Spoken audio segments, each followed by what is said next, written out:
वसुदेवसुतं देवं कंसचाणूरमर्दनं देवकी परमानन्दं कृष्णं वन्दे जगद्गुरुम्. Ganesh mantra will help you to go deeper into astrology. Please remember. Without the blessings of Ganesha, you cannot do astrology properly. Ganesha is the presiding deity for astrology, for mathematics, for accountancy. Apart from being the remover of all obstacles. It is better to do this mantra. I will do it 12 times.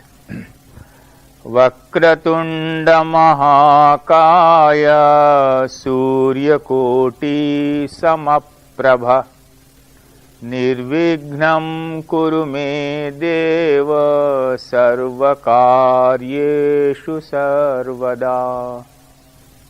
Vakratunda महाकाय सूर्यकोटि समप्रभ निर्विघ्नं कुरु मे देव सर्वकार्येषु सर्वदा. वक्रतुंड महाकाय सूर्यकोटि समप्रभ निर्विघ्नं कुरु मे देव सर्वकार्येषु सर्वदा. वक्रतुंड महाकाय सूर्यकोटि समप्रभ निर्विघ्नं कुरु मे देव सर्वकार्येषु सर्वदा. वक्रतुंड महाकाय सूर्यकोटि समप्रभ निर्विघ्नं कुरु मे देव सर्वकार्येषु सर्वदा. वक्रतुंड महाकाय सूर्यकोटि समप्रभ निर्विघ्नं कुरु मे देव सर्वकार्येषु सर्वदा. वक्रतुंड महाकाय सूर्यकोटि समप्रभ निर्विघ्नं कुरु मे देव सर्वकार्येषु सर्वदा.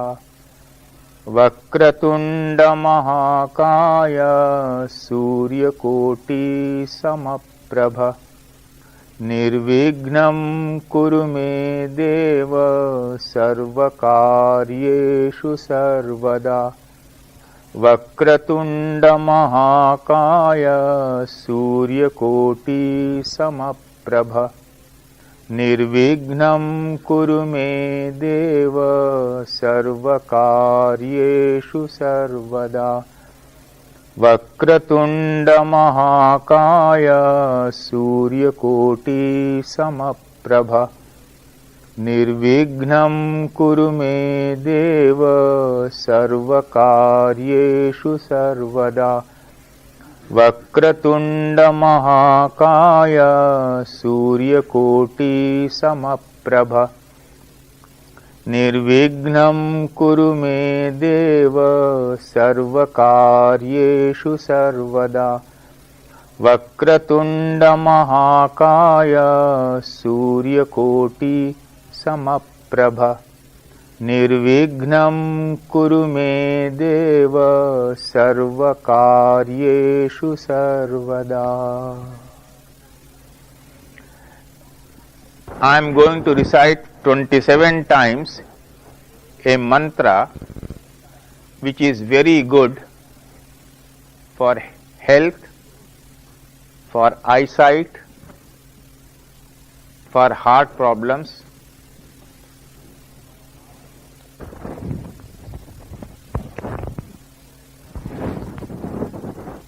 and of course for astrology.